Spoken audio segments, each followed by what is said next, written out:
So do I think it's a smart idea to go to some of the worst parts of our cities and buy real estate? I think it's a terrible idea.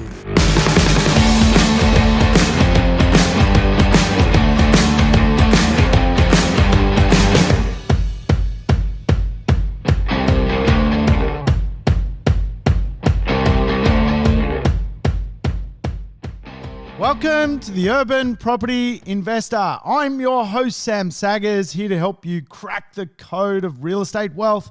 Today on the show, we're going to code crack the smart economy. We're actually going to delve into whether brains make a difference when it comes to how property growth performs.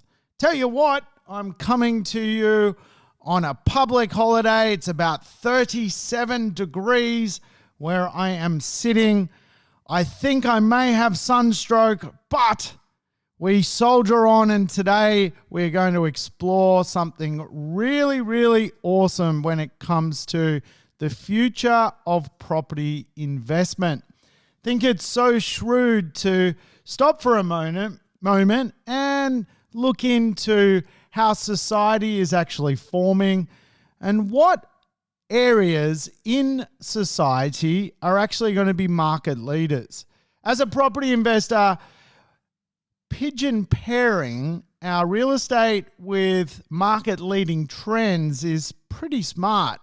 The jobs of tomorrow are not the jobs of today. So just perhaps when you think about what I'm going to talk about today, it will give you a little bit of an insight into potentially investing in a certain area or in a certain property type so that you can bulletproof your property investment for 2030. Now, think about where we were, for example, in 2004.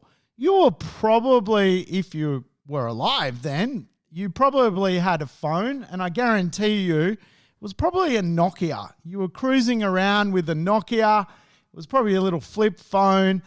And the most you could probably do with that phone is call someone or text or play Snake on your phone.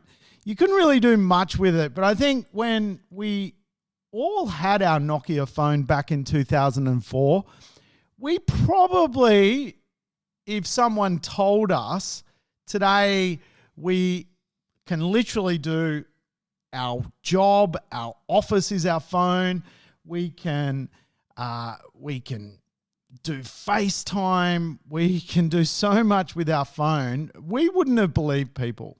See, change is happening at a blistering pace across society, and we only have to remember a decade and a half ago how simplistic life actually was.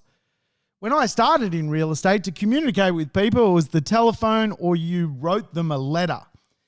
And today, the idea of just writing a letter to someone seems so archaic. In fact, if you do a handwritten note today, it's kind of seen as going over and above the norm, and of course is considered a rather polite gesture.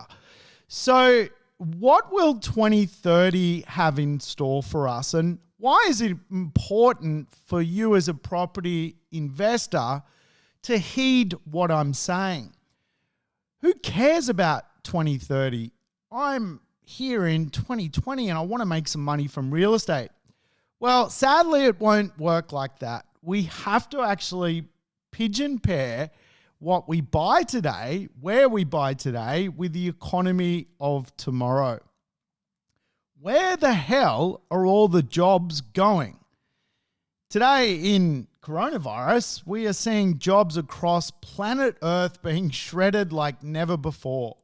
In America, there is 30 million people unemployed. 1 in 5 persons is unemployed. Here in Australia, you will walk past every 10th person, and sadly, they're not going to have a job. In fact, it could even escalate a little bit higher than that.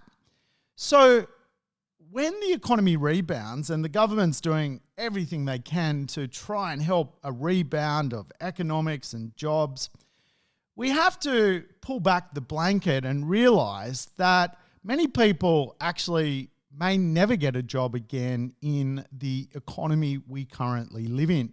Many people who are 55, 60, who have been laid off, probably is not even practical for them to go and start a new career again.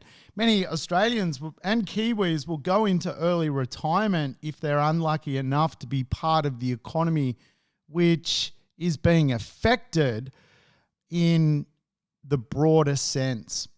So how will the evolving economy drive real estate decisions? How is the knowledge economy going to affect property investment?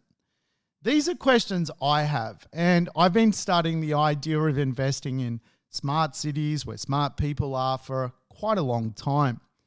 The future is a decentralized economy in Australia and New Zealand, the whole world. To understand the decentralized economy, you can look no further than, for example, Bitcoin. It's a currency which is a cryptocurrency which anyone in the world can use without using their central economy. I can give people work today in countries all over the world. We are really decentralizing. I have some great team members that I work with from Argentina, from the Philippines, and from the United States of America, all of whom are decentralized to their economy. In other words, we now have a global workforce, which again is reshaping how real estate communities actually could unfold. So I have designed a methodology or a system, a model, if you like. And the model of property investment I choose to teach people is very much driven by the basic human needs of people.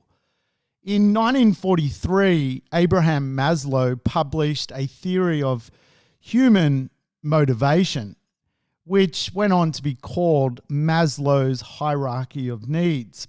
In a nutshell, it puts forward the theory that our basic human needs must be satisfied by 5 elements. Those primary needs include shelter and property, which of course everyone needs a roof over their head.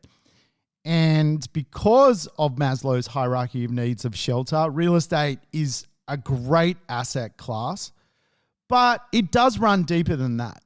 And I think to understand why we should be considering some further hierarchy of needs when it comes to being a property investor, and knowledge being one of them, is that Maslow was a pretty smart guy. The primary needs include shelter and property, employment and financial security, basic socializing and belonging, food and water, self-actualization, which is really the knowledge part, and finally health and well-being. Now, the model I've developed is live, work, play, mobility, knowledge, and wellness. Today, in the model which I teach people and why I teach it, is simply the argument is more capital growth can be created if we model ourselves out as to what people want. Wellness is a big, big thing. Today, I'm not going to talk about wellness, but the reason I'm doing a podcast on a public holiday in the middle of a 37-degree day, I've just been down to my beach, which is literally 100 meters away from where I live, been out and about all morning. I'm absolutely roasted. I haven't slap properly, and I've come back in for a little bit of shelter. But I tell you what, my wellness community where I live is absolutely full of unwell people today. People have driven across what would seem the entire city to be in my suburb today.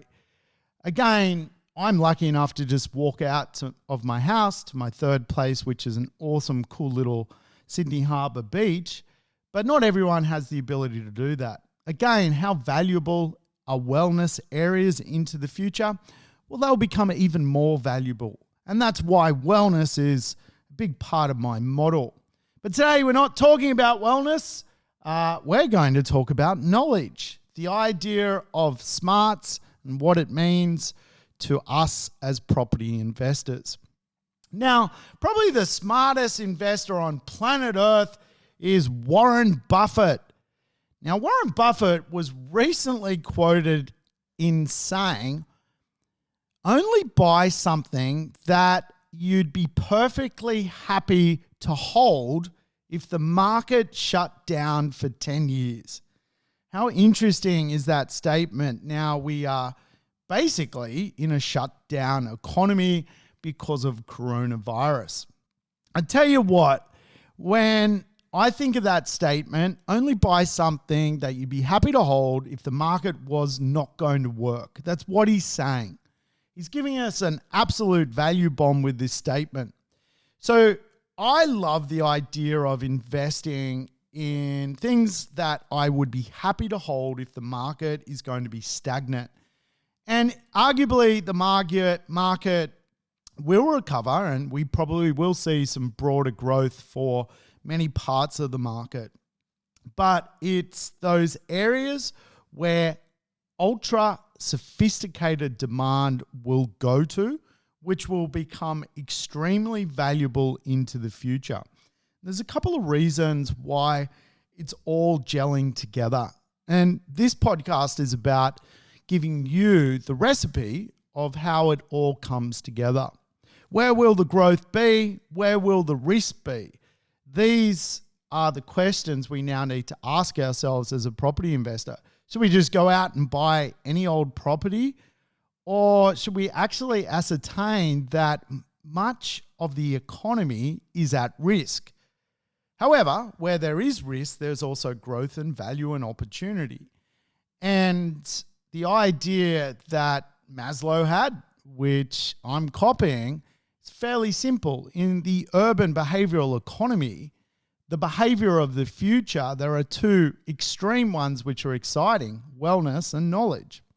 So today we're going to examine smart areas for capital growth, the link to the current economy, and really what smart local government areas mean to property investors. And I think if we can put that recipe together, we might just walk away from this podcast absolutely a little smarter ourselves. Here's what I can tell you about real estate in general. We have high prices in New Zealand and Australia, but that actually shouldn't detract from the truth. In the long run, the price of real estate is the best available indicator of the effective demand. So, in other words, over the long run, the price of real estate, even though it is expensive, actually symbolizes demand. Demand for a particular place. And what we are seeing is smart communities and smart properties pulling away from the pack. So in other words, let's unpack that little statement. The demand for properties in knowledge areas and wellness areas are pulling away from the pack and becoming more expensive. The price is the indicator of demand. People are paying millions. It's an indicator.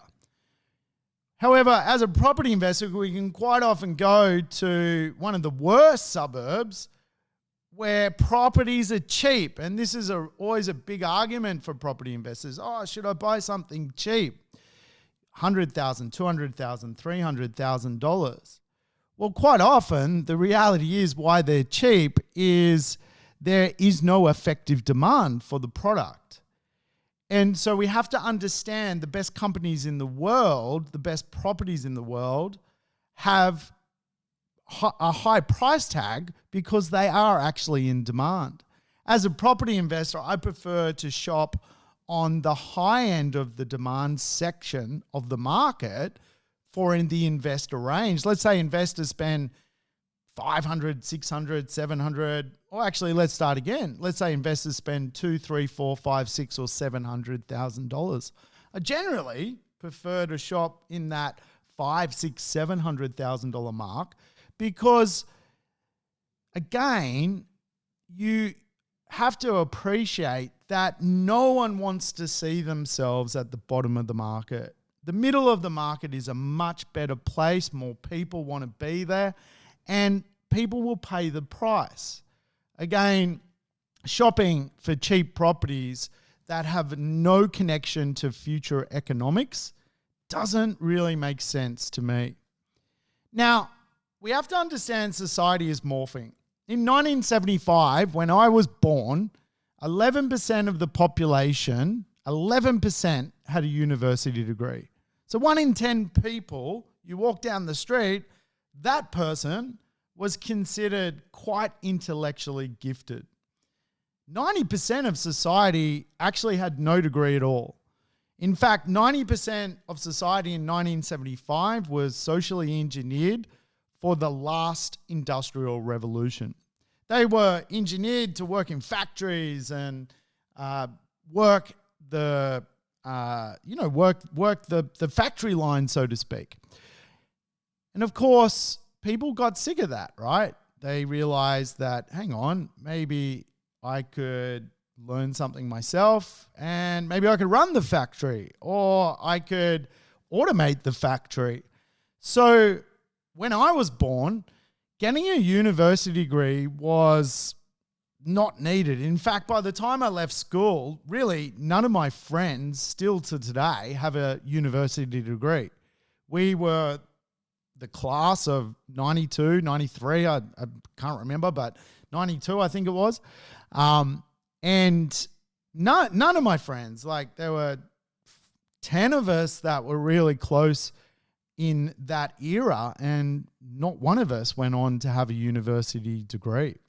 It wasn't needed. You went straight from school into work and into some fairly good careers at the time.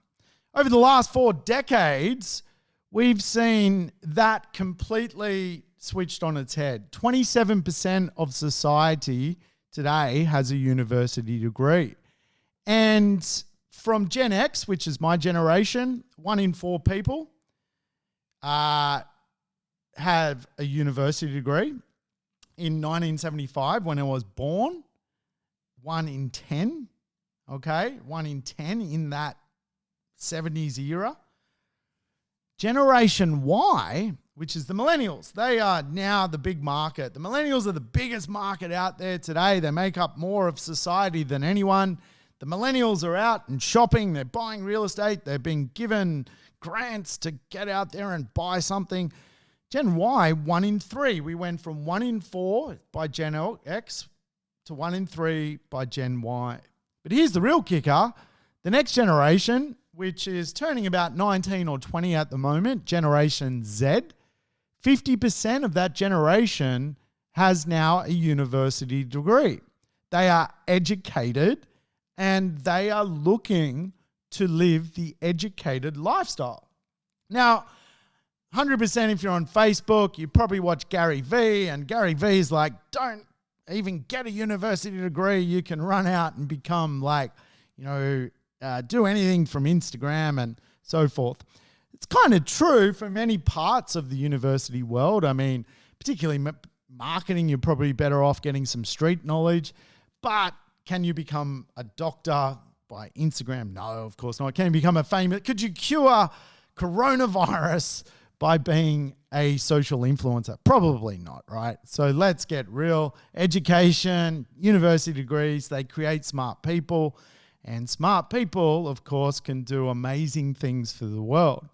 Now, again, the argument is in your lifetime, you're going to see the evolution of people, probably not even yourself. Around you, your community is growing at a different pace, and what they want is arguably changing as well. Schools are no longer just a desk and a pencil. I mean, when I went to school, you literally had a pencil sharpener in the corner. You went over and you sharpened your pencil, came back and wrote out your paperwork. I mean, I'm a really beautiful writer. You should see my letter F. People always commenting on my letter F. They love the letter F, Sam's letter F. They're like, show me the F. It's a beautiful F. I have to show you one day. Today, people don't need the letter F. They don't type the letter F. And at schools, they're learning some pretty sophisticated things. They're learning things like robotics, engineering at a very, very young age. They're getting to play some amazing, amazing games, far superior to when I was a child. When I was a kid, it was, just British Bulldogs, and that was about it. You basically went out and got crushed in the yard, and that was school. If anything, you were jumping on a popper. We weren't intellects. We were little rat bags. Today, these kids, man, they're very, very, very smart. So we've got a smart generation coming through. We know that we are living in a very, very interruptive world. Let's face it. Donald Trump has coronavirus. That's how disruptive our world is. The big D is down with the big C. It's all going bonkers. So we have to assess risk. And a lot of property investors don't play the game of risk. Number one rule of real estate is to not lose money. So if the number one rule is to not lose money, wouldn't it make sense to actually stop and just think about this a little bit and go, well, am I buying in the right neighborhood? Am I buying the right type of property? Is cheap good? Does demand and prices actually mean something? The fact that people will pay more at an auction or for a suburb or for a certain type of property, does that actually mean it's in bigger and more significant demand? There are some questions you need to ask yourself. A smart city is a big, big buzzword at the moment. Around the globe, smart cities are being developed. And the idea of a smart city is a data city. Across the globe, there are data cities evolving. And data cities just work on the basis that we human beings are urbanizing cities faster than ever before. By the time I finish this podcast, 8,000 people would have moved to a city somewhere in the world. So with so much population impacting cities, to run a city, we need some sophisticated elements to make them work. Otherwise, we just don't sustainably link our urbanization and population boom to the environment. So things like data is run by a central system. Things like, for example, traffic lights. To get around a city, controllers can, through big data, move the cheese when it comes to traffic. So some cities might have a lot of congestion, and then all of a sudden city planners take control through smart cities and go out and run the traffic lights. And of course that creates more mobility, more livability, more activity for residents to get around. The smartest city in the world is a place called Songdo, Korea. Yes, Songdo, South Korea. I should clarify that. I don't think the old North Koreans got too many smart cities.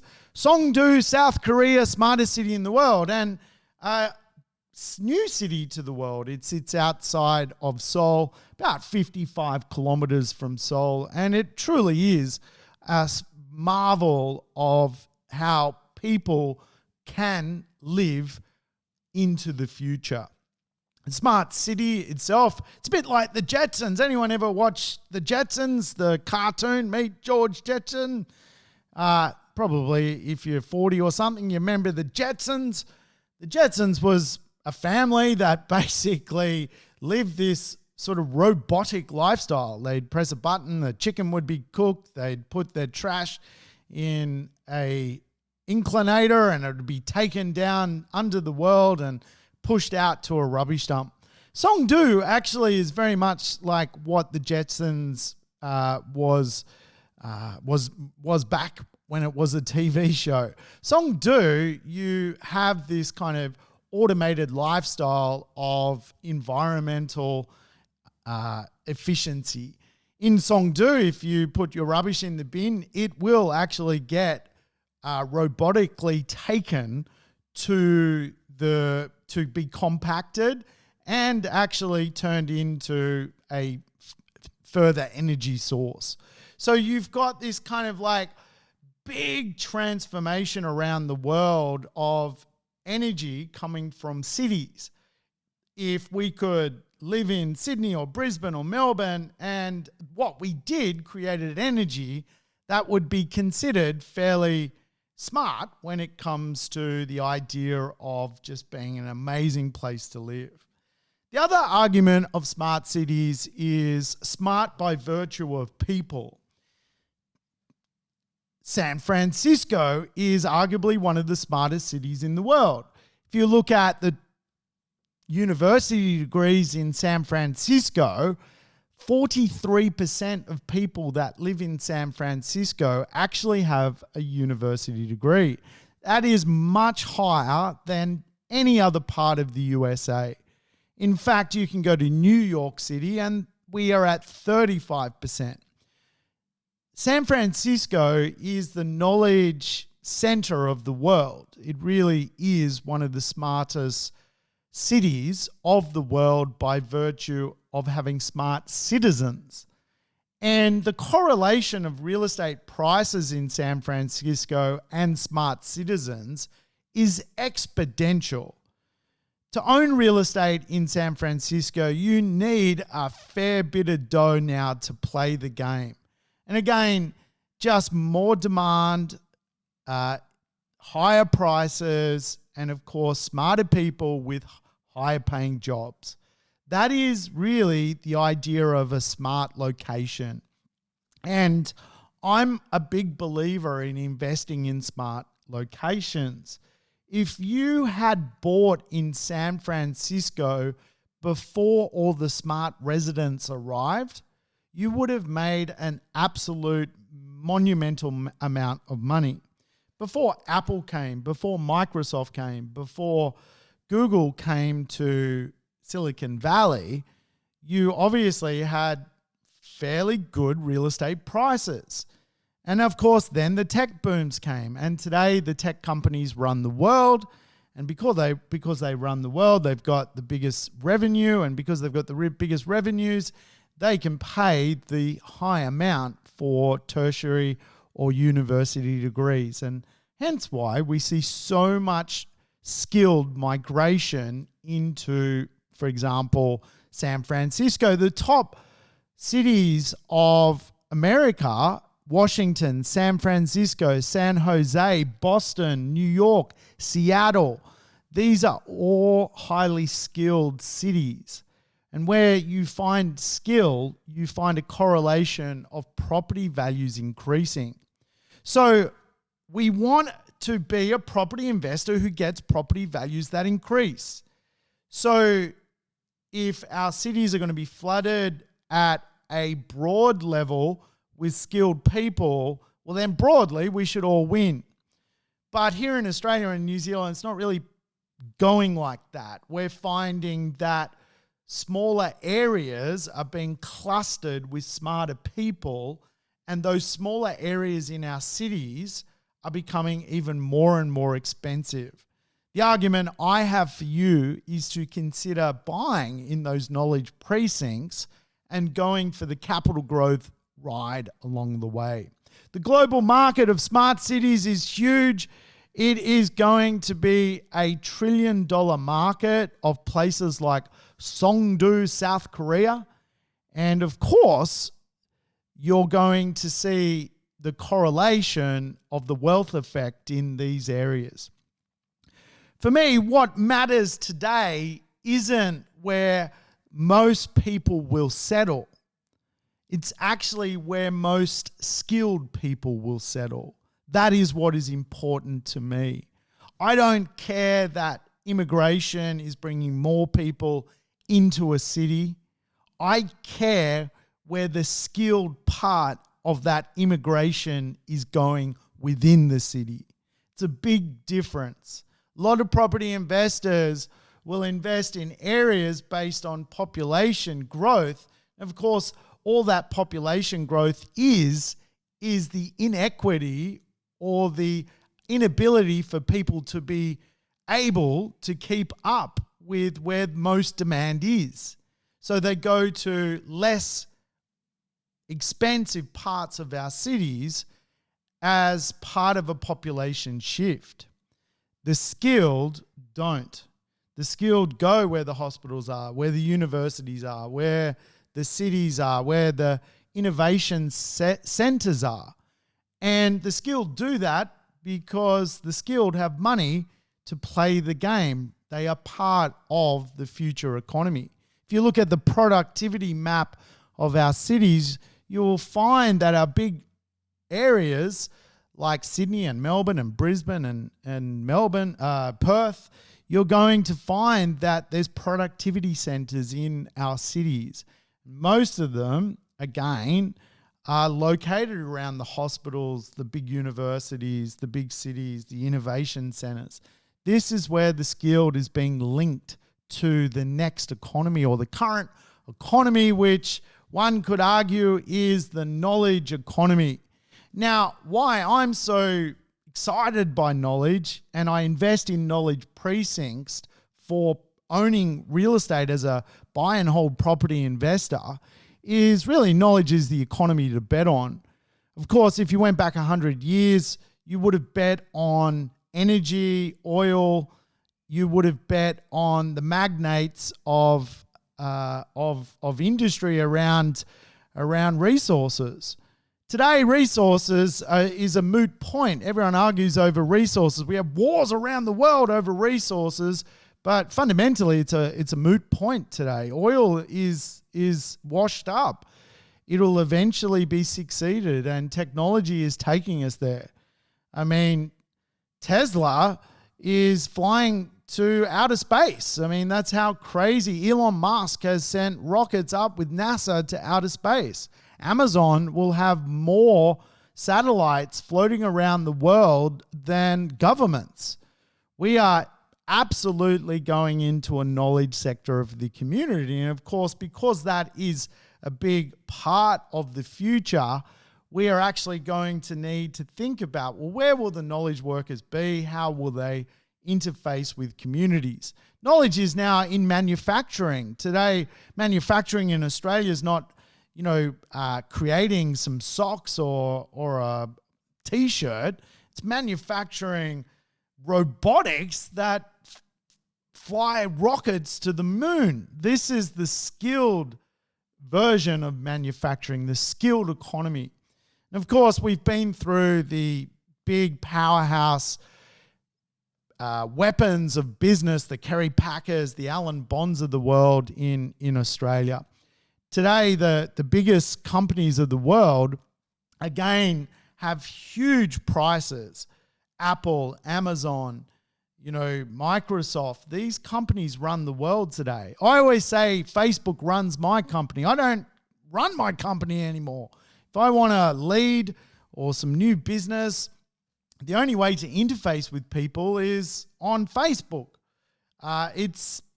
Or a big company is interfacing on my behalf. You're probably listening to this podcast on Apple iTunes.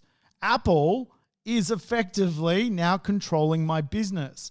Major international companies now control the little guy.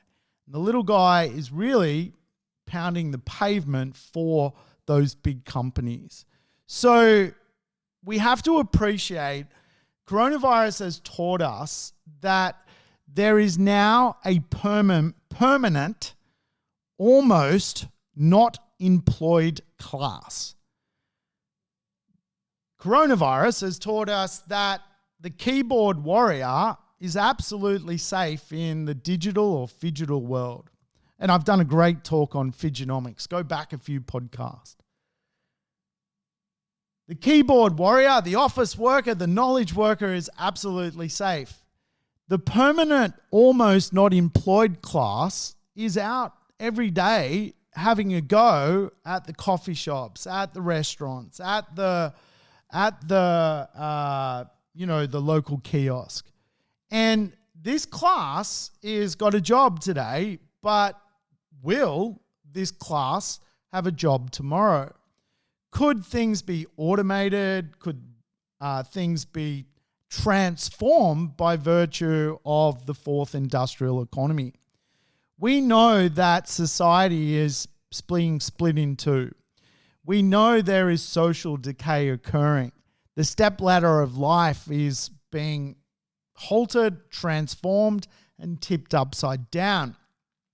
So if you're not investing in wellness and you're not investing in knowledge, you're not investing in livability, what are you actually investing in? This is the question I have for property investors. What are you investing in? Well, I'm buying a property that's worth $380,000 and it's 60 kilometers from the city, or it's 35 kilometers from the city, and there's no train line, but it's cheap. Well, slow down. Take a breath. Start to understand that there are bigger forces at play here. We have a decentralizing economy. By 2030, by 2035, 15 years from now, we potentially will have a global marketplace where you can easily find someone at a cheaper rate in another country to do menial jobs. It's already happening now. A lot of menial tasks are multinational or multi-world jobs. You know, people do jobs for me in Manila and in Argentina today. So the decentralizing is going to continue. Now, I'll take you back to a visual. In 2004, you had a Nokia in your phone, in your hand, and you were playing Snake. That's what you were doing. You had the Nokia, you're on the bus, and you're playing Snake. Today, your iPhone can do anything.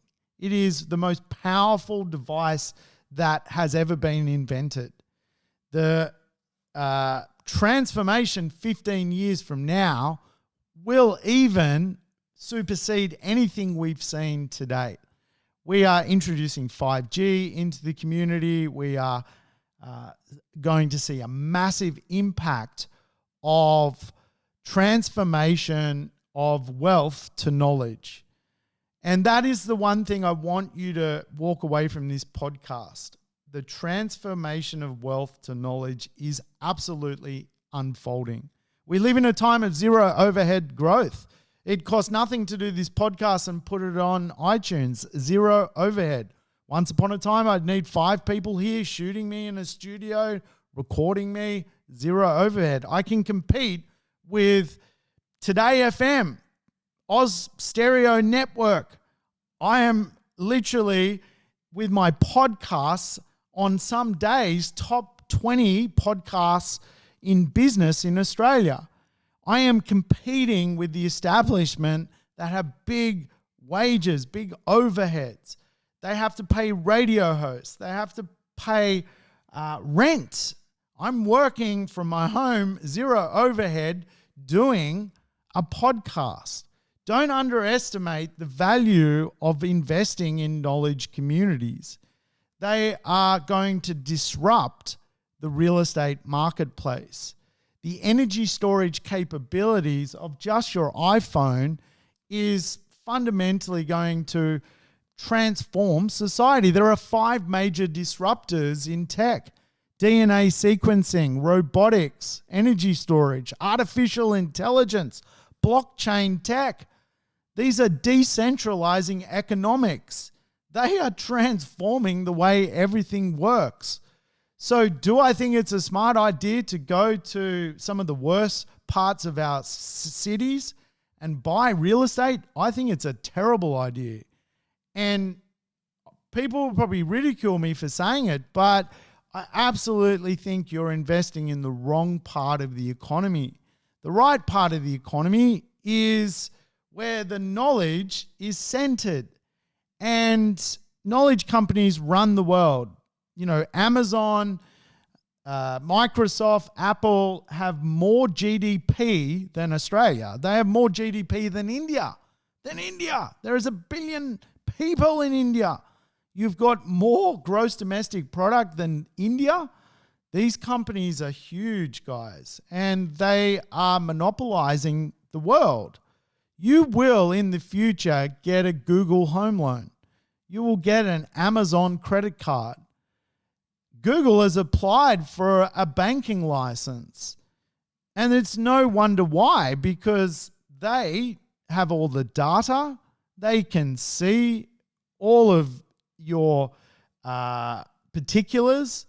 They can quite easily determine your spending habits and, of course, give you money because they've got all the money.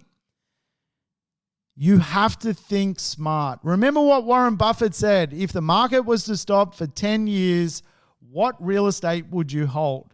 Well, I'll tell you what I'm not holding is real estate where the inequality of society is being affected the most. Why? Because where are all the jobs for that part of society going to be? That is the question. Yeah, we all need a coffee and we all need, a night out and we all need to go to a restaurant. But will restaurant workers really have the cash and money to play the real estate game into the future? Will society be stuck because of the fundamentals of just, millennials only earning a certain amount of money? Demand and prices go hand in hand. Apple's share price is enormous. Why? Because it's got huge amounts of demand. It's not a penny stock.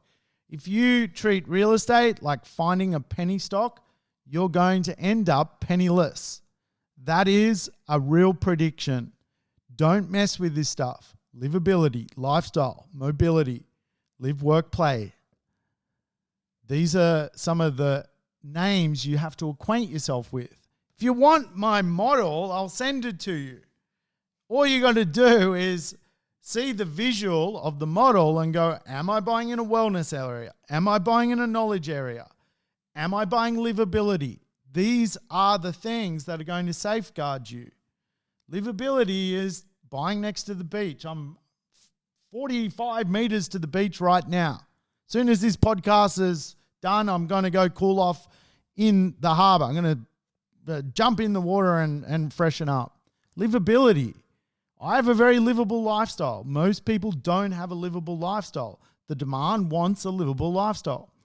So, what are smart local government areas in Australia? What can we invest in if we're looking for these smart areas? Where are they? What are they?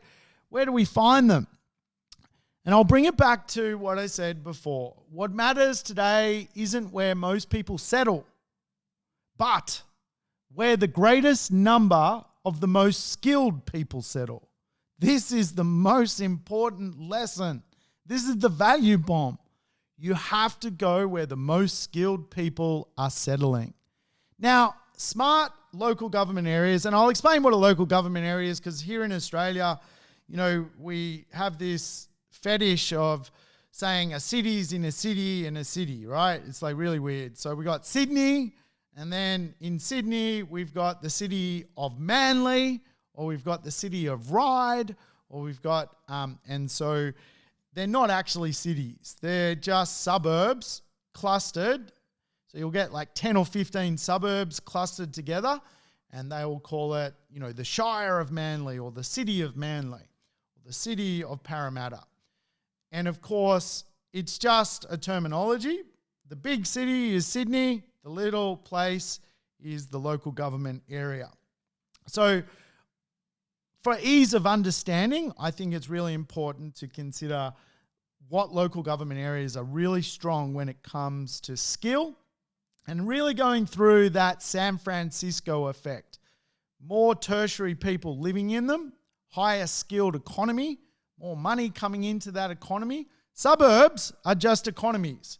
If you've got more skill in your economy, your suburb will go up in value. So the pillars of smart neighborhoods are, firstly, a smart economy. Secondly, a smart society. Thirdly, a smart environment. And fourth, a smart governance rules. So again, it all sounds pretty tricky and rather interesting. Where does the rubber meet the road? Well, in Australia, around 27% of local government areas are considered smart. So isn't that interesting? Because the millennials, 1 in 3 have a university degree. Now, 1 in 3 or thereabouts, suburbs is considered smart. So we are seeing the actual shift of university degrees and the correlation of areas. So people and areas are now fairly well matching up. So top performing government areas are located, again, near hospitals, universities, innovation centres, and of course, CBDs. And we are also seeing, which I think is really interesting, that strong performance of knowledge and smarts occurs in, wait for it, livable or wellness areas. Remember what I'm trying to tell you. You got 3 things you can bet on: livability, wellness, or knowledge. You can do them all 3 if you can find the right property, but I guarantee you it's probably going to be expensive because the demand for that would be high. But we are seeing strong performance in around 27% of our suburbs. So, smart suburbs have a smart economy, smart transport, smart environment, smart living, smart government, smart people, smart healthcare, smart buildings, smart energy, smart society, and many also have smart homes. So, here's a big tip. When you think about real estate, quite often we think about it the wrong way. We think about it as the prospective future rather than the resilience of loss.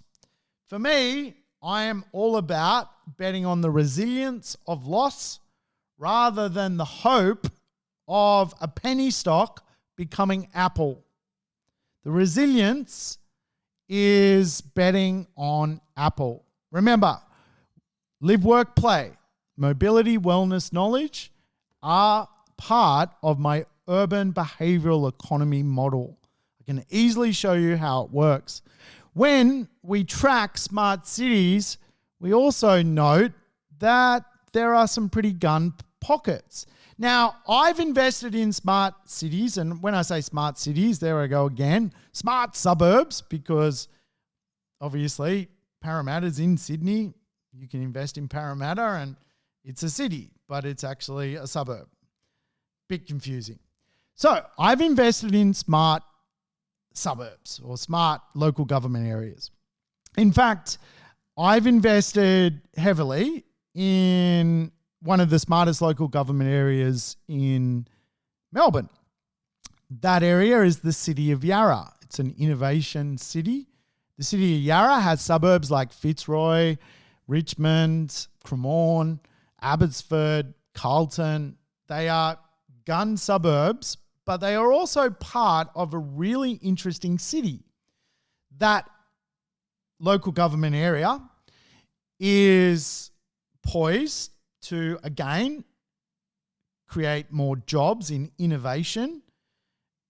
Walt Disney operates a business there. Tesla operates a business there. A lot of the tech companies operate businesses in the local government area of Yarra.